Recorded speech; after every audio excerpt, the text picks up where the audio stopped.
So बच्चों, let's read this question. So this question says given assertion is out of three measurement L is equal to 0.7 meter, L is equal to 0.70 meter and L is equal to 0.700 meter. The last one is most accurate. Given reason in every measurement the last significant digit is not accurately known. Okay, इसके corresponding देखिए आपको यहाँ पर क्या दे रखे हैं, 5 directions given की हुई है। ठीक है, आपको बताने की कौन सा आपका करेक्ट है। तो इस क्वेश्चन का बच्चों देखिए की कॉन्सेप्ट आप क्या लिख सकते हैं, एक्यूरेसी लिख लीजिए। क्या लिख लीजिए? एक्यूरेसी लिख सकते हैं। ठीक है, या फिर हम देखिए प्रिसीजन लिख लेते हैं। क्या लिख लेते हैं? प्रिसीजन लिख सकते हैं, एक्यूरेसी लिख सकते हैं, सिग्निफिकेंट फिगर लिख लीजिए। क्या लिख लीजिए? Significant figure.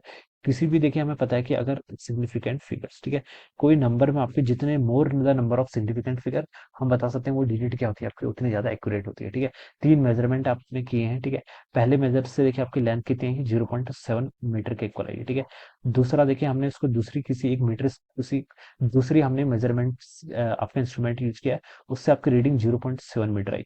फिर हमने उससे भी ज्यादा कोई एक्यूरेट डिवाइस का यूज किया, उससे आपकी लेंथ की रीडिंग कितनी है, 0.700 मीटर। ठीक है, अब देखिए इसमें अगर हम देखें तो किसमें सबसे ज्यादा नंबर ऑफ सिग्निफिकेंट फिगर है? पहले वाले में देखिए आपका 1 सिग्निफिकेंट फिगर है। जीरो जो इनिशियल होते हैं वो तो ऑलवेज नॉन सिग्निफिकेंट होते हैं। एक 7 है, इसमें 7 आपका सिग्निफिकेंट है। ठीक है, अब इस वाले में देखें तो initial zero always non significant, ये आपका सिग्निफिकेंट है। लेकिन यहाँ पर डेसिमल है तो लास्ट वाला जीरो भी क्या हो जाएगा, सिग्निफिकेंट। तो उसमें टू सिग्निफिकेंट फिगर हो जाएंगे। इसमें अगर हम देखें तो देखिए initial zero always non significant होते हैं, 7 सिग्निफिकेंट है, डेसिमल है तो ये भी सिग्निफिकेंट हो जाएगा, ये भी सिग्निफिकेंट। तो इसमें आपके तीन नंबर ऑफ सिग्निफिकेंट फिगर हो गए। तो जितने ज्यादा सिग्निफिकेंट फिगर्स होते हैं ये उतना ज्यादा क्या होता है, आपकी रीडिंग कोई भी एक्यूरेट होती है। तो सबसे ज्यादा सिग्निफिकेंट फिगर आपकी थर्ड रीडिंग में है, तो हम बता सकते हैं कि this is the last one is the most accurate one. तो जो आपका अजर्सन है ये तो बिल्कुल करेक्ट है। रीजन पर देखिए क्या बोल रखा है, in every measurement only the last significant digit is not accurately known. This is also correct. Reason भी क्या बच्चों आपका करेक्ट है। ठीक है, इसको देखिए हम ऐसा समझ सकते हैं, जैसे मान लीजिए कोई वेइंग मशीन है। ठीक है, जिसकी जैसे वेइंग मशीन है जिसकी लीस्ट काउंट आपकी 1 kg के इक्वल है। कितनी? 1 kg।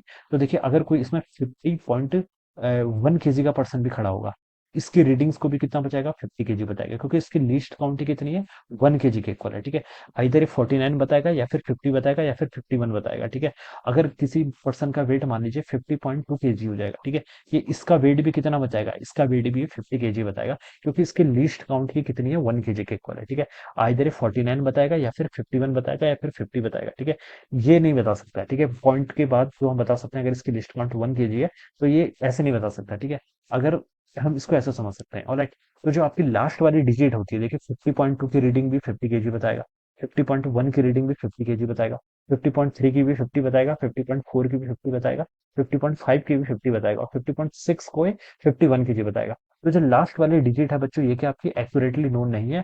अगर हम किसको किसी ऐसे मेजर इंस्ट्रूमेंट से मेजर कर रहे हैं जिसके लास्ट लिस्ट काउंट कितनी है, 1 kg के इक्वल है। ठीक है, तो हम इसको ऐसा समझ सकते हैं। ठीक है, इस तरीके से हम इसको क्या कर सकते हैं, यहाँ पर एक्सप्लेन कर सकते हैं। तो ये आपका क्या हो जाएगा, तो जो आपकी लास्ट डिजिट होती है वो क्या होती है आपकी, क्या होती है आपकी, एक्यूरेटली नोन नहीं होती है। ऑलराइट, तो हम इसको ऐसा समझ सकते हैं। अब देखिए एजर्सन भी बिल्कुल करेक्ट है, रीजन भी करेक्ट है, but reason is not the correct explanation. Correct explanation देखिए क्या होता है कि more the number of significant figure, और हम बता सकते हैं कि more accurate digit will be. ठीक है, तो इसका जो करेक्ट आंसर होना चाहिए वो आपका बी होना चाहिए। Both assertions and reason are true, but reason is not the correct explanation of the assertion. So we can say that option B क्या होगा इस क्वेश्चन के corresponding आपके यहाँ से राइट आंसर हो जाएगा। Alright, so I hope you all understood this concept. All the best and thank you so much.